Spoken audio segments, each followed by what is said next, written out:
Once again, continuing with our default layouts. Here you can see the layouts that I have prepared for my personal use and for all the users of our database. I have made around 30 different layouts that pretty much have to include all the different categories of preferred stocks, baby bonds, third parties, and all the securities that we monitor.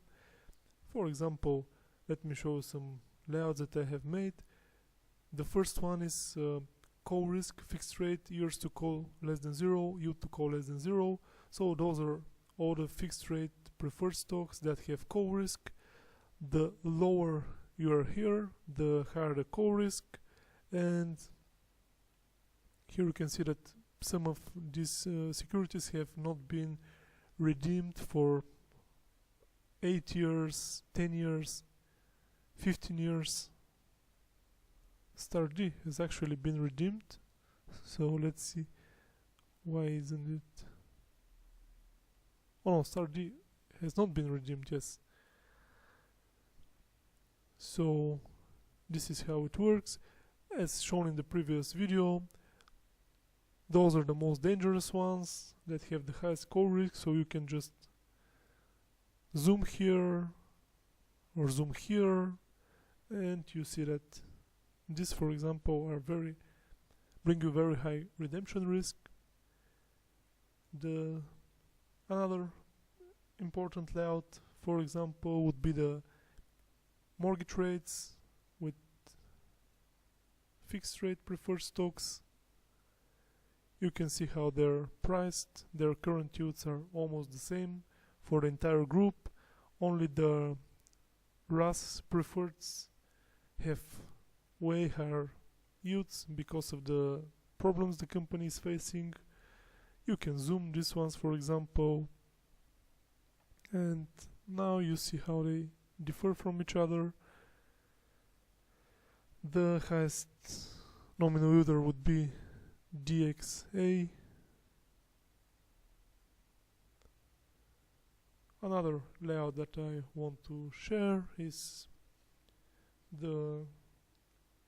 what I call the yield curve. This is the yield curve for the fixed rate preferred stocks, and it just shows you what is the yield to call and how many years to call are left for the securities. The logic here is that if the market values them way above par, it has the expectation that most of these securities will get redeemed. The lower nominal yielders are less likely to be redeemed, such as the ones that are here, WFCP, RNRE, PSAX. Those securities have very short time to their call dates, but they're most likely not going to get redeemed. So I would personally say that this is the yield curve of preferred stocks, the investment grade yield curve. So basically here you can see that for 1 year of hold you are getting something like 1.5% yield, and for 3 years of hold you can get as much as 4.5% yield to worst.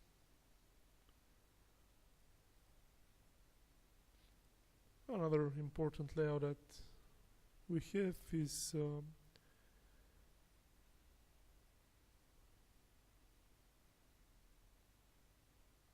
the baby bonds